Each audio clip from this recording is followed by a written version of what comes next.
Hello everyone, তোমরা সবাই কেমন আছো? আশা করছি ভালো আছো। আর আজকে হচ্ছে পয়লা বৈশাখ। পয়লা বৈশাখে কোনো প্ল্যানই আমাদের ছিল না। এদিকে ছেলেও নেই, ছেলে গিয়েছিল মা বাবার সঙ্গে বেড়াতে। একা একা বাড়িতে ভালো লাগছিল না বলেই উদ্দেশ্যবিহীনভাবেই বেরিয়ে পড়েছিলাম। তাই প্রথমেই চলে এসেছিলাম খোরপের আশ্রমে, ভগবানের দর্শন করে তারপরে পাশেই কালী মায়ের মন্দিরের ঠিক সামনেটায় চড়ক হচ্ছিল, তাই ওই চড়কের মেলাতে একটু গিয়ে চড়ক দেখে এলাম। আমাদের এখানে 2-3 জায়গায় চড়ক হয়, তবে আমরা প্রত্যেক বছর এই খোরপেই আসি চড়ক দেখতে। প্রতিটা বছরই এখানে বেশ বড় করে চড়ক হয়। যারা সন্ন্যাসী হয় তারাই এই চড়কে ঘোরে।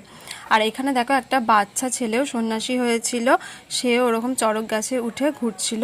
আর ওরা ওই ঝোলাটাতে অনেক কিছু জিনিস নিয়ে ওঠে, বাতাসা, বিস্কুট, লজেন্স, আইসক্রিম, এইগুলো ছড়াতে ছড়াতে ঘুরছিল। আর সবাই বেশ মজা করে এগুলোকে ঘোরাচ্ছিল। আমরা এখানে খুব অল্প টাইমের জন্যই ছিলাম।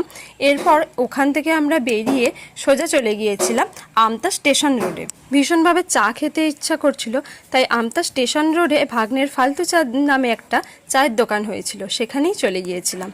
তারপর আমাদের ইচ্ছা হয়েছিল একটু মোমো খেতে, তাই 61 বাস স্ট্যান্ডে চলে গিয়েছিলাম আও অ্যান্ড খাওয়ের মোমো খেতে। থেকে ওটা খেয়ে নিয়ে সোজা আবার চলে গিয়েছিলাম কলাতলায় কাশ্মীরি থেকে বিরিয়ানি নিয়ে আমরা বাড়ির পথে রওনা। এই বছরের পয়লা বৈশাখটা আমরা এইভাবেই কাটালাম। আজকের মতো টাটা।